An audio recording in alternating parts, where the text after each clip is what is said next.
merasa tak berarti,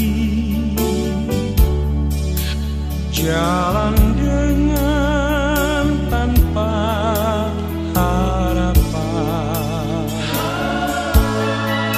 lalu tangan yang berlubang paku menjamah jadi hidup baru, dan kayu yang kasar mengubahkan jalan hidup yang penuh kegagalan. Ku puji Dia selama-lamanya, sebab salib mengubah hidupku, dan ku yakin darah Yesus yang suci sudah mengalir di Kalvari. Bila zaman berlalu, dunia mendebu, ku tetap pegang salib itu.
Shalom saudara yang dikasihi oleh Tuhan Yesus Kristus. Senang sekali saya Pendeta Rubin Adi Abraham bisa melayani Anda lagi dalam ibadah ini. Hari ini saya akan menyampaikan firman dengan judul Mengatasi Stres. Dalam Mazmur 42 ayat 2-6 firman Tuhan berkata demikian. Seperti rusa yang merindukan sungai yang berair, demikianlah jiwaku merindukan Engkau ya Allah. Jiwaku haus kepada Allah yang hidup. Bilakah aku boleh datang melihat Allah? Air mataku menjadi makananku siang dan malam, karena sepanjang hari orang berkata kepadaku, di mana Allahmu? Inilah yang hendak ku ingat sementara jiwaku gundah gulana, bagaimana aku berjalan maju dalam kepadatan manusia, mendahului mereka melangkah ke rumah Allah dengan suara sorak-sorai dan nyanyian syukur dalam keramaian orang-orang yang mengadakan perayaan. Mengapa engkau tertekan, hai jiwaku, dan gelisah di dalam diriku?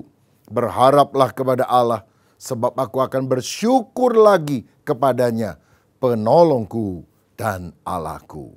Amin. Saudara, pertama kita harus memahami stres itu apa. Kita sedang hidup dalam dunia yang penuh dengan tantangan. Kita menghadapi bermacam-macam masalah, dan itu bisa menyebabkan orang menjadi stres. Apa sih stres itu? Stres adalah tekanan fisik dan mental yang dirasakan karena kita harus menyesuaikan diri terhadap suatu keadaan atau menyesuaikan diri terhadap suatu perubahan. Misalnya, kalau saudara pindah rumah, ketemu dengan tetangga-tetangga baru, itu bisa menimbulkan rasa stres. Karena kita juga berpikir apakah kita akan betah di sana atau tidak. Apalagi pindah keluar kota, keluar negeri. Tingkatan stresnya mungkin lebih tinggi. Saudara memiliki pekerjaan yang baru. Ketemu dengan teman-teman sekantor yang sama sekali berbeda dengan pekerjaan yang lama. Ini juga bisa menimbulkan stres. Apakah saya bisa cocok dengan orang itu atau tidak? Nah, tetapi stres itu ada dua macam. Ada stres yang positif, eustress namanya. Tetapi kebanyakan orang bermasalah karena stres yang negatif, yaitu distress. Saya ambil contoh ya, stres yang positif. Kalau saudara diwawancara untuk diterima dalam sebuah pekerjaan, pasti kan ada stresnya. Tetapi kalau saudara menghadapinya dengan baik, apalagi kalau diterima dalam pekerjaan itu, wah syukur. Atau contoh yang lain, saudara memberi kesaksian di depan umum. Wah, itu akan membuat kita stres. Suara kita mulai terbata-bata, kita mulai blank. Apalagi kalau saudara harus menyampaikan renungan ataukah firman Tuhan. Ya, dengar orang khotbah gampang, ngeritik orang khotbah lebih gampang. Coba saudara yang khotbah, itu bisa stres sendiri. Nah, saudara-saudara, tetapi ini adalah stres yang baik. Dalam arti itu akan mengembangkan kemampuan kita. Tetapi kalau stres yang buruk itu disebabkan karena banyak hal. Misalnya pekerjaan yang bertumpuk-tumpuk. Uang kita yang kurang. Kesehatan makin lama makin menurun. Itu bisa menyebabkan distres dalam kehidupan kita. Nah, apa yang akan menjadi efek negatif daripada stres itu? Yang pertama, stres akan mempengaruhi kita secara fisik. Tubuh jadi lemah, sakit-sakitan. Insomnia, nggak bisa tidur, gelisah saudara. Bahkan bisa sakit beneran. Saya ingat satu kali ada seorang yang datang kepada dokter, dia bilang, dokter bisa kasih resep nggak buat saya? Saya ini susah tidur. Dokter bilang, oke bisa saya kasih resep, tapi cara alami dulu deh ya. Kamu kalau malam tidur, caranya gini. Kamu ngomong di dalam hati 1-10 pikiran kamu pusatkan pada satu titik. Jadi kalau kamu mau bicara lambat, 1, 2, 3, 4, 5. Maka saya yakin pada hitungan ke-7, 8, atau sebelum 10 kamu sudah tidur. Oke, saya coba dulu dokter ya. Saudara, minggu depan dia datang lagi, saya udah coba dokter. Kelihatannya cukup berhasil. Begitu saya ngomong 1-5 udah ngantuk, 6 sangat ngantuk, 7 ngantuk banget. Tapi begitu 8 bangun lagi, seger lagi. Saya ulangi, sampai 7 udah sangat ngantuk, 8 bangkit lagi. Loh, dokternya sekarang bingung. Lah kamu ini pekerjaannya apa? Oh, saya petinju dokter. Oh, pantesan. Soalnya kalau petinju begitu 8 nggak bangun, maka dinyatakan KO, saudara sekalian. Nah, ini adalah orang yang rupanya mengalami stres juga. Dan yang berikutnya secara mental, orang yang stres itu seringkali kurang sabar, marah-marah, ngamuk begitu. Gampang tersinggung, peka sekali. Biasanya sih orangnya ramah, baik, tapi karena stres itu, jadi sensitif, ya. Gampang sekali gelisah di dalam hatinya dan seringkali lupa. Aduh, tadi saya udah minum vitamin belum ya? Minum obat atau belum ya? Lihat kacamata saya enggak? Padahal kacamatanya lagi dipakai terus ditaruh di dekat kepalanya. Sampai ada orang bilang, sudah makan belum ya saya ini? Rasanya belum makan. Istrinya mengingat, tadi kan baru makan, baru diberesin. Karena stres, saudara. Dan yang berikutnya adalah stres juga bisa mengakibatkan efek negatif secara rohani. Orang yang stres, banyak masalah, kadang-kadang malas bersaat teduh. Oh, doa, baca firman, tidak menarik lagi. Kadang-kadang maunya tidur, malas kerja, malas ibadah, malas melayani. Rasanya sudah tidak ada gairah, tidak lagi on fire, berkobar-kobar. Karena tekanan demi tekanan yang sering kali datang dalam kehidupan. Dan saya tidak tahu kondisi saudara seperti apa. Apakah saudara merasa ciri-ciri itu ada dalam hidupmu? Kita akan lihat sekarang penyebab stres. Apa sih yang bikin orang termasuk saudara bisa stres? Pertama, stres bisa terjadi karena adanya masalah dengan Tuhan. Kalau relasi kita dengan Tuhan tidak baik, kita tertekan. Daud pernah berkata ketika dia berdosa, berzina dengan istri Uria, lalu dia tutupi semuanya dengan siasatnya. Dia bilang, selama aku berdiam diri, aku tertekan, tulang-tulangku terasa kering. Tapi kemudian dia bilang, dosaku ku beritahukan kepadamu, dan engkau mengampuni aku. Berbahagialah orang yang pelanggarannya ditutup oleh Tuhan. Saudara, ketika pengampunan itu datang, lega. Tapi sebelumnya kegelisahan ada dalam kehidupan. Saudara, kalau relasi kita dengan Tuhan itu tidak baik, kita gampang stres. Walaupun mungkin orang kaya, terkenal, ternama. Tapi kalau nggak ada hubungan dengan Tuhan, kosong batinnya. Saudara lihat banyak artis Korea Selatan masih muda-muda, umur 20-an, 30-an lah. Cantik, tampan, kaya. Followernya di Instagram, di Facebook, atau di sosial media yang lain sangat banyak. Tapi mati bunuh diri karena apa? Kehampaan di dalam dirinya. Saya ingat sekian abad yang lampau ada seorang pemimpin Yunani yang terkenal, Alexander the Great. Pada usia 33 tahun dia menaklukkan seluruh daratan Eropa dan tidak ada orang berani melawan dia. Tapi dia sakit, kemudian menjelang ajal dia berkata kepada orang yang menjaga dia, kalau aku mati, biar kau lubangi peti matiku, julurkan tanganku keluar dan tulis di batu nisanku. Aku lahir dengan tangan yang kosong dan aku pulang dengan tangan yang kosong. Kenapa begitu? Karena tanpa Tuhan di dalam hidup kita, hati kita hampa, hati kita merana. Saudara, karena itu isilah batinmu dengan relasi yang baik dengan Tuhan. Hatimu tidak bisa dipenuhkan dengan sukacita kalau hanya diisi dengan benda-benda duniawi. Uang yang banyak, rumah yang gede, mobil yang bagus, liburan ke mancanegara. Izinkan Tuhan menjadi pribadi yang terpenting dalam hidup saudara. Yang kedua, stres juga bisa disebabkan karena ada masalah dengan orang lain. Suami istri berantem. Ya, atau anak berantem sama orang tua, berantem sama Mertua, ya jelas bisa stres. Aduh, rasanya sumpah, tertekan. Karena itu kita penting sekali menjalin hubungan yang baik dengan orang lain. Punya soft skill, human relation yang baik. Ada seorang bernama Dale Carnegie pernah berkata bahwa sukses itu 15% ditentukan oleh kemampuan teknis, oleh IQ. Tetapi 85% keberhasilan seseorang ditentukan dari kemampuannya menjalin hubungan dengan orang lain. Kalau kita punya banyak relasi, maka kesuksesan akan terjadi. Dan kita juga akan bahagia. Ingat rumus ini, 1 musuh terlalu banyak, 1000 teman terlalu sedikit. 1 musuh bisa membuat saudara makan tidak enak, tidur tidak nyenyak. Lagi makan tidak bisa tidur, lagi tidur tidak bisa makan. Ya memang benar seperti itu kan.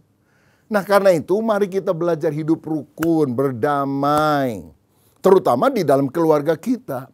Ibu Teresa dari Kalkuta, India, seorang wanita saleh yang melayani banyak orang-orang miskin, pernah ditanya oleh seseorang, "Ibu, bagaimana caranya kita mewujudkan perdamaian dunia?" Dia bilang, "Pulang ke rumahmu, kasihi keluargamu, maka dunia akan berdamai." Karena memang saudara sekalian, keributan di dalam skala yang lebih luas itu dimulai dari keributan di dalam keluarga. Kalau keluarga rukun, lingkungan rukun, tempat pekerjaan rukun, masyarakat rukun, dunia juga akan rukun. Mari kita belajar hidup berdamai dengan orang lain. Kalau kita benci, jengkel, dendam, punya musuh, gelisah hidup kita, stres. Tapi kalau kita rukun, saling mengasihi, wah hidup ini akan sangat indah. Dan kesanalah Tuhan akan memberitakan berkat kehidupan sampai selamanya. Yang ketiga, orang bisa stres karena ada masalah dengan diri sendiri. Misalnya orang yang suka berpikiran negatif, negative thinking, itu seringkali stres. Lihat ada orang yang ketok pintu malam-malam, tok tok tok, siapa ya? Jangan-jangan maling, jangan-jangan maling. Gelisah di dalam. Tiba-tiba anak teriak, "Ma, tolong dibuka. Itu saya tadi pesan melalui online, pizza." Oh, yang nganter makanan toh.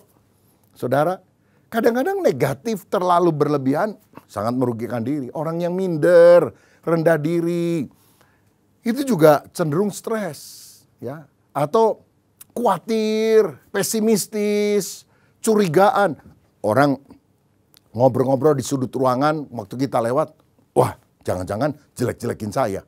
Loh, padahal apakah kita ini pusat alam semesta sehingga setiap kali orang bicara pasti ngomong-ngomongin kita? Nah itu kan masalah kita dengan diri sendiri. Kalau saudara ya berantem sama si A, berantem sama si B, mungkin si B salah. Berantem sama si C, mungkin si C salah. Tapi kalau saudara berantem sama A, B, C, D, E, F, G, H, sampai Z, ya koreksi diri dong. Mungkin engkau yang bermasalah dengan dirimu sendiri. Jangan suka curigaan sama orang lain. Rugi kita. Saya ingat satu kali ya seorang suami malam-malam terkejut karena mungkin jam 2 dini hari gitu lah. Ada bunyi dari handphone istrinya. Ada SMS kelihatannya yang masuk. Lalu waktu dia baca, saudara, dia kaget karena tulisannya beautiful. Wah, kurang ajar, ada yang ganggu istri saya, goda malam-malam. Siapa ini orang? Dia bangunkan istrinya. Bangun. Ayo, ngaku. Siapa ini orang yang berani bilang kamu beautiful? Ayo. Istrinya juga bingung malam-malam. Sambil ngantuk-ngantuk dia lihat. Lalu dia pukul pundak suaminya. Lain kali jangan nuduh-nuduh ya. Ini bukan beautiful tahu, baterai full. Rupanya dia punya aplikasi saudara. Kalau lagi nyarger, baterainya udah full, maka bunyi supaya segera baterainya dicabut. Nah ini kan gara-gara curiga. Saudara, yang keempat sekarang, apa sih penyebab stres? Masalah lain. Masalah pekerjaan yang berat. Penghasilan kurang, pekerjaan numpuk. Masalah keuangan, mesti bayar listrik, bayar tempat tinggal, bayar uang sekolah anak. Tetapi pemasukan sangat terbatas. Bisa stres. Deadline waktu, kerjaan numpuk. Besok harus selesai. Waduh, sekarang masih banyak yang harus dikerjakan. Stres, sakit perut, saudara.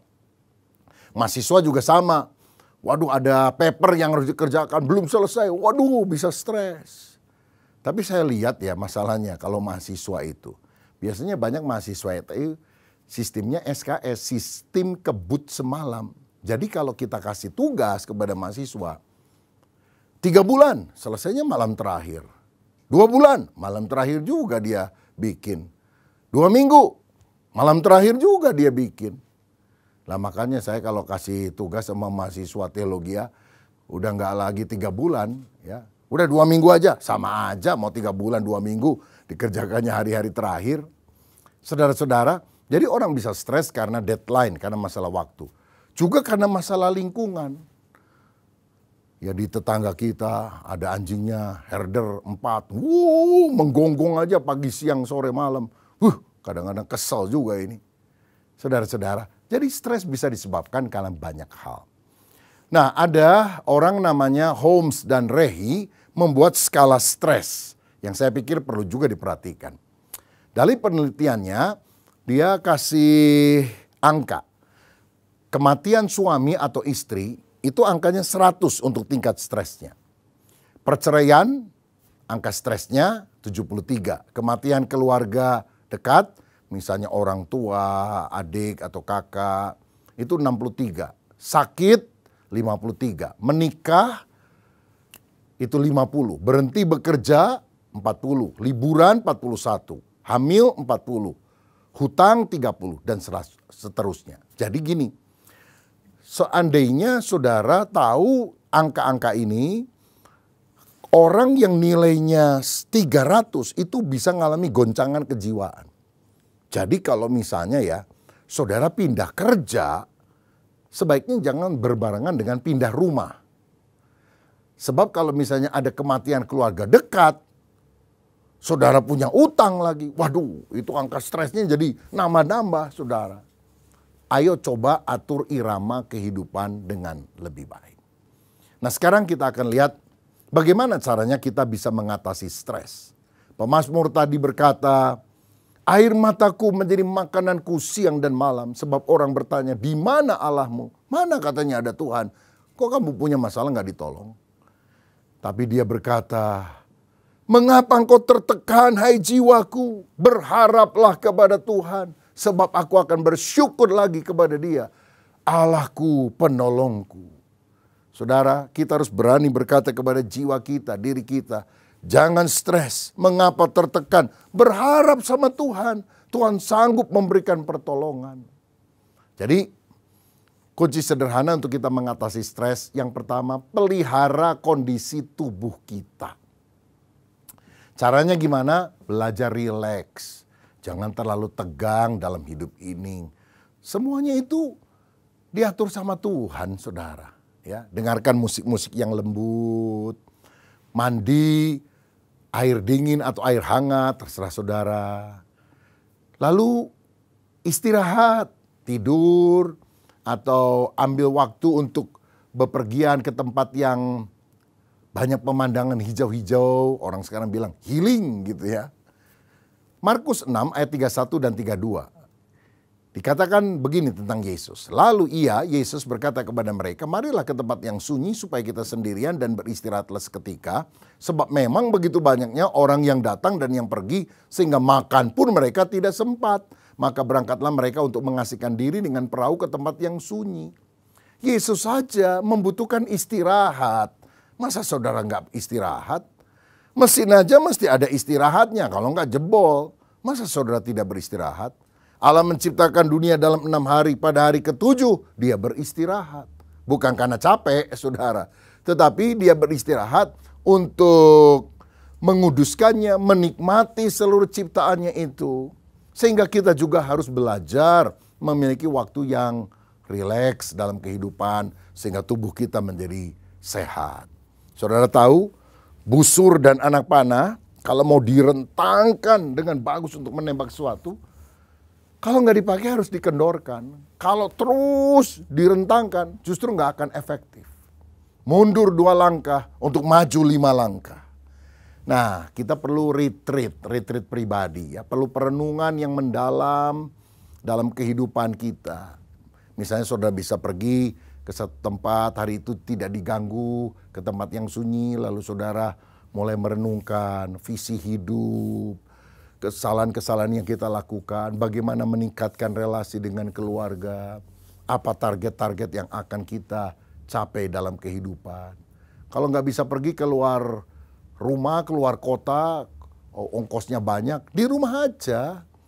Saudara bisa ngomong sama keluarga, hari ini ya, siang sampai sore tolong jangan ganggu papa atau mama, mau retreat pribadi di kamar ya, supaya papa bisa merenungkan hal-hal yang lebih mendalam.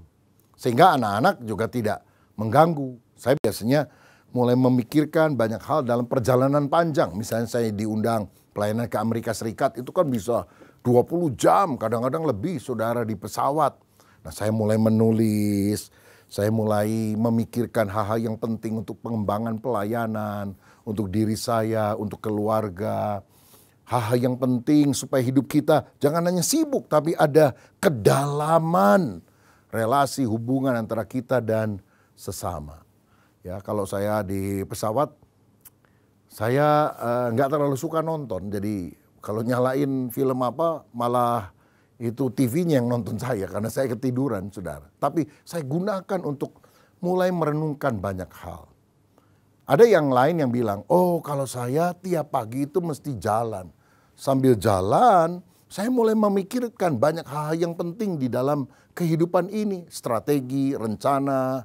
Kadang saya berhenti sebentar, ambil handphone lalu mulai catat dalam catatan digital gitu. Oh itu waktu yang menyegarkan, bukan hanya sehat secara fisik, tetapi juga punya ide-ide yang bagus. Yang penting saudara perlu me time, waktu untuk sendirian. Ya, bukan kesepian saudara, sendirian untuk kita memikirkan sesuatu yang lebih dalam. Nah, untuk menjaga kesehatan juga kita tentu perlu olahraga yang cukup, makan makanan yang teratur, istirahat, tidur yang cukup, supaya kita tidak gampang stres dalam hidup. Yang kedua, bagaimana supaya kita bisa mengatasi stres? Miliki sikap mental positif. Apa itu? Buang pikiran yang negatif, buang sikap yang negatif, iri, dendam, mudah marah, kepahitan, curiga. Pokoknya emosi negatif buang, saudara sekalian. Ya, jadi lebih baik kan kita jadi orang yang emosinya itu positif, mengasihi, mencintai, memberkati. Kita juga harus jadi orang yang proaktif, bukan reaktif. Ada masalah, waduh bingung gimana mengatasinya. Lebih baik kita mengantisipasi. Lebih baik kita memikirkan lebih dahulu sebelum masalah muncul. Dan terutama miliki pikiran yang alkitabiah. Salah satu ayat favorit kesukaan saya adalah Roma 8 ayat 28 yang berkata, kita tahu sekarang bahwa Allah turut bekerja dalam segala sesuatu untuk mendatangkan kebaikan bagi setiap orang yang mengasihi Dia, yaitu bagi setiap orang yang terpanggil sesuai dengan rencana Allah. Allah bekerja untuk mendatangkan kebaikan. Kebaikan yang dimaksud terutama adalah menurut ayat 29, supaya karakter kita makin mirip seperti Tuhan Yesus Kristus. Jadi gini, saudara bilang, istri saya cerewet banget sih, kenapa sih? Tunggu dulu, dia Allah Tuhan untuk mengasah hidup saudara. Supaya saudara lebih sabar, lebih murah hati, lebih mengerti orang, gak egois bagi diri kita sendiri. Itu kan pola pikir yang alkitabiah. Saya ingat satu kali ada tanah di belakang gereja yang nempel gitu, yang mau dijual. Wah, saya udah siap mau beli. Ternyata dijual sama orang lain, padahal udah hampir deal, saudara. Aduh, nyesel. Padahal harganya juga nggak terlalu jauh. Dan sudah dijanjikan, oke ya, nanti saya akan segera kasih kabar. Waduh, saudara. Saya agak jengkel juga, istri saya bilang, sudahlah kalau bukan miliknya, ya udah mungkin milik orang lain. Saya bilang, iya saya juga tahu, tapi kesel juga ini. Bulan depannya ada orang yang jual di samping depan gereja, nempel saudara. Yang akhirnya kami beli yang itu. Jadi Tuhan batalkan yang belakang, karena uangnya itu akan dialokasikan untuk yang depan. Lah kita kan nggak tahu, Tuhan itu lebih tahu, miliki pikiran yang alkitabiah. Allah turut bekerja di dalam segala perkara untuk mendatangkan kebaikan bagi setiap orang yang mengasihi Dia. Kalau saudara misalnya anak muda diputusin, pegatin ya hubungan relasi kita sama pacar kita. Jangan mau bunuh diri, waduh rasanya hidup sudah nggak ada artinya lagi. Tuhan begitu mencintai saudara sehingga Dia izinkan kegagalan itu terjadi karena Tuhan beberapa tahun yang akan datang akan mempersiapkan seorang jodoh yang jauh lebih baik, lebih tepat untuk saudara. Nggak apa-apa saudara nangis sekarang daripada udah kawin nangis. Nangisnya sekarang, tapi akhirnya engkau akan bilang, aduh aku bersyukur untung saya nggak kawin sama orang itu. Celaka kalau saya kawin sama dia. Nah ini kan Tuhan bekerja mendatangkan kebaikan. Saudara, miliki mentalitas yang sehat. Bahkan ketika kegagalan terjadi, putus pacar dan sebagainya. Belajar juga menyukai humor-humor sehat. Ya, hidup ini sudah banyak tantangannya. Jangan dibikin susah. Alkitab bilang hati yang gembira adalah obat yang manjur. Tapi semangat yang patah mengeringkan tulang. Ayo belajar melihat nilai-nilai yang positif dalam hidup. Humor sama teman ya. Bukan humor yang jorok saudara sekalian, tapi humor yang sehat, segar, sukacita. Sukacita dari Tuhan itu kekuatan kita. Jangan kita hidup sehari-hari kalau mau ke gereja wajahnya suram. Dengar khotbah tampangnya seram gitu. Waduh, sukailah humor yang sehat. Lalu ingatlah pertolongan Tuhan dan berdoalah kepada Dia. Kalau engkau lagi gundah gulana, ingat Tuhan, berdoa kepada Dia, curahkan isi hatimu kepada Tuhan. Agar stresmu diangkat, diganti dengan kekuatan batin yang luar biasa. Ratapan 3 ayat 19-23 berkata demikian. Ingatlah akan sengsaraku dan pengembaraanku, akan ipu dan racun itu. Jiwaku selalu teringat akan hal itu dan tertekan dalam diriku. Tetapi hal-hal inilah yang kuperhatikan, oleh sebab itu aku akan berharap. Tak berkesudahan kasih setia Tuhan, tak habis-habisnya rahmatnya, selalu baru tiap pagi, besar kesetiaanmu. Saudara mau jadi orang yang paling malang di dunia, pikirkan masalahmu sendiri, pikirkan dirimu sendiri. Ketika engkau memikirkan masalahmu, seperti Yeremia, dia bilang, aku tertekan, aku bagikan orang yang minum racun maut yang mematikan. Tetapi, berarti kebalikannya, ini yang ku lakukan. Maka pengharapanku muncul. Kenapa dari stres tertekan karena ingat masalahnya sekarang bisa berpengharapan? Karena dia lihat tak berkesudahan kasih setia Tuhan. Tak habis-habisnya rahmatnya. Selalu baru setiap pagi. Apapun tantanganmu, tidurlah dengan rileks malam. Udah serahin sama Tuhan. Tuhan masih bisa bekerja waktu saudara tidur. Besok ada berkat baru yang Tuhan berikan. Selagi kita bangun pagi, ada matahari, ada berkat baru yang Tuhan berikan. Kesusahan sehari cukup untuk sehari. Jangan dipikirin terus. Ingat Tuhan beserta dengan kita. Dan yang terakhir mulai perhatikan dan layani orang lain. Jangan hanya memikirkan diri sendiri dengan masalahnya. Sebab kalau kita melihat dan memikirkan masalah orang lain, kita baru sadar, aduh, orang lain ternyata masalahnya lebih besar daripada saya. Seperti ada ungkapan berkata, saya menangis karena saya tidak punya sepatu. Sampai saya keluar ke jalan. Dan saya masih bisa melihat ada orang yang tetap tertawa, tersenyum. Walaupun dia sudah tidak punya kaki. Masalah orang lain kadang-kadang lebih berat tapi dia bisa mengatasinya. Masa saudara stres terus? Saya ingat sekian tahun yang lalu ada seorang rekan pelayan Tuhan di gereja. Datang ke rumah dia bilang, aduh saya banyak masalah, saya mau cuti ini dari pelayanan, mundur dulu dah dari pelayanan. Saya bilang, tunggu dulu, saya ini udah janji mau doain orang sakit. Gini ya deh, kamu bawa kendaraan nggak? Gimana kalau saya ikut kendaraan kamu, kita kunjungi ya. Karena dia pelayan Tuhan juga saudara. Kita kunjungi, nanti setelah saya doakan, nah kita bisa pulang ngobrol lebih panjang. Ya udah, saya juga pas nggak ada acara. Saya kunjungi rumah yang pertama, saya teguhkan jemaat yang sedang punya problem. Teman saya diem aja saudara sekalian. Ya. Tapi setelah selesai doa, tuan rumah tanya, gimana Pak kabarnya? Ya begitulah, masalah sih banyak ya, tapi ya kita harus berharap sama Tuhan lah. Ya jawaban standar gitu saudara. Lalu orang itu, anggota keluarganya bilang, Pak, sebelah rumah kita ini ada 2 keluarga yang deket ya rumahnya. Lagi sakit dua-duanya. Gimana kalau dikunjungi Pak? Oke. Jadi kita jalan kaki karena rumahnya deket saudara sekalian. Rumah kedua saya kunjungi. Lalu kemudian saya doakan. Lalu orang itu tanya sama teman saya pelayan Tuhan ini, gimana?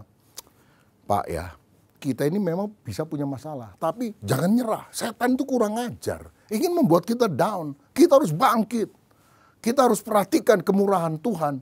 Pasti Tuhan akan memberikan kemenangan bagi kita. Saya jadi bingung juga, kok dia yang kasih nasihat begitu. Rumah ketiga saya hampir gak dikasih kesempatan ngomong. Ini teman saya bersaksi, wah cerita menguatkan. Dan setelah selesai, silakan Pak Pendeta berdoa. Jadi saya tugasnya berdoa aja. Waktu di kendaraan saya tanya, gimana? Masih mau lanjut? Ngobrol lagi soal rencana cuti pelayanan? Oh tidak usah. Saya gak jadi deh cuti pelayanan. Loh kenapa? Saya sudah kuat. Loh kenapa dia tadinya lemah? Mikirin diri sendiri, masalahnya sendiri. Kenapa sekarang dia kuat? Karena dia mulai memikirkan, ternyata ada orang-orang yang lebih sulit masalahnya. Tapi mereka masih bisa bertahan.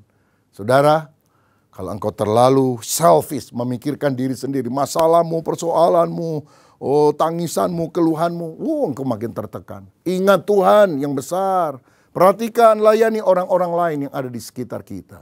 Saya percaya, stres akan diubah menjadi kemantapan hati, keyakinan. Dan kalau saudara sungguh berdoa, mujizat masih terjadi. Doamu masih dikabulkan oleh Tuhan. Masih ada Tuhan yang bisa memberikan kemenangan bagimu. Saudara, bangkit, jadi pemenang. Jangan kalah, percaya Tuhan adalah pengharapan kita. Haleluya, amin. Saya mau berdoa kalau ada di antara saudara yang sekarang punya beban, tantangan, sehingga kau rasa tertekan, stres, bahkan depresi. Saya mau berdoa, biar urapan Tuhan mengalir dalam kehidupanmu. Pegang dada saudara dan berkata, Tuhan kuatkan saya. Hamba berdoa ya Bapa untuk anak-anakmu dimanapun kami berada yang sedang mengalami tekanan karena masalah pekerjaan, masalah keluarga, masalah sakit penyakit, masalah relasi yang tidak baik dengan Tuhan. Apapun penyebabnya, kami berdoa dalam nama Yesus. Kami mau memandang kepada Kristus. Dan kami percaya dalam Yesus ada mujizat, dalam Yesus ada harapan, dalam Yesus ada jawaban. Terima mujizat, terima kesembuhan, terima pertolongan, terima kuasa. Dan biar hati kami yang gundah gulana, diam, tenanglah. Biar keteduhan hati yang berasal dari Roh Kudus mengalir dalam hidup kami. Sehingga tubuh, jiwa, dan roh kami, fisik, mental, spiritual, sehat, kuat. Karena Tuhan beserta dengan kami. Berkat matus kami dalam nama Tuhan Yesus Kristus. Haleluya. Amin. Tuhan Yesus memberkati saudara. Mari beri sorak-sorai balik meriah buat Tuhan.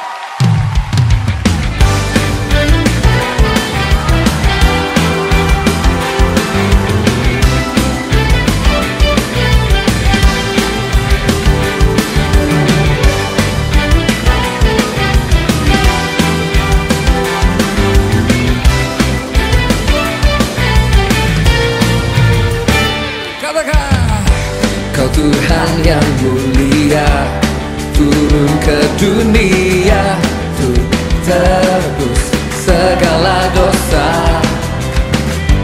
Kau beri keselamatan, beri kesempatan, kasih-Mu mengubahkan. Jika ku akui semua dosaku, maka Kau adalah setia dan adil. Kau kan mengampuni dan sucikan dari segala yang jahat.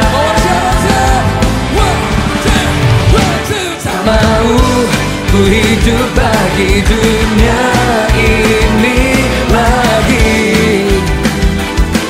Tak ingin kompromi, tak ingin lakukan hal yang dapat dukakan hatimu. Tak mau ku hidup di luar tutur kata firman-Mu yang telah bebaskanku. Yesus, kebenaran-Mu adalah pilihanku.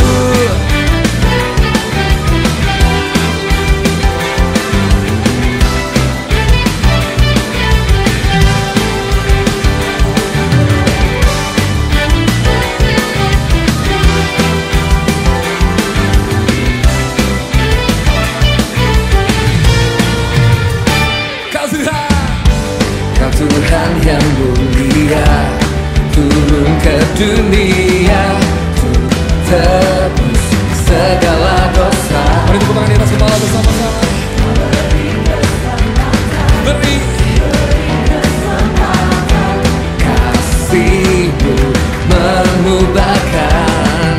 Jika ku akui semua dosaku, maka Kau adalah setia dan adil. Kau kan mengampuni dan sucikan dari segala yang jahat. Tak mau ku hidup bagi dunia ini lagi. Tak ingin kompromi, tak ingin lakukan hal yang dapat dukakan hati-Mu. Tak mau ku hidup di luar tutur kata firman-Mu yang telah bebaskanku. Yesus, kebenaran-Mu adalah pilihanku.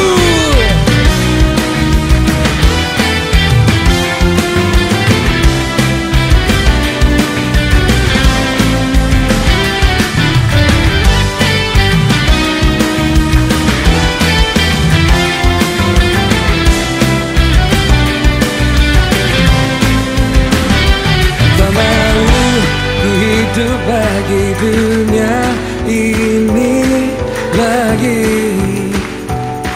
Tak ingin kompromi, tak ingin lakukan hal yang dapat dukakan hati-Mu.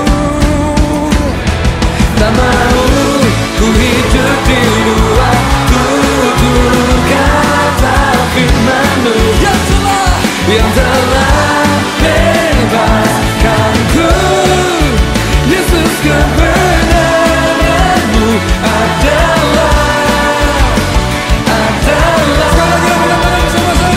tak mau ku hidup di luar tutur kata firman-Mu yang telah bebaskanku. Yesus, kebenaran-Mu adalah pilihanku. semua kakinya seperti ini,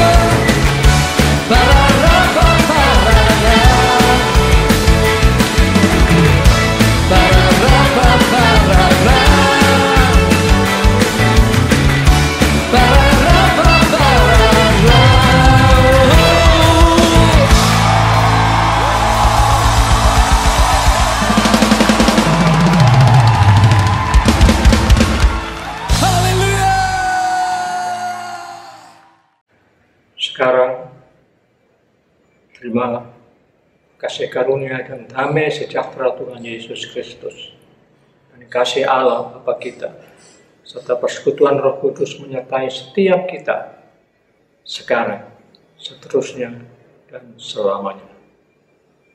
Amin.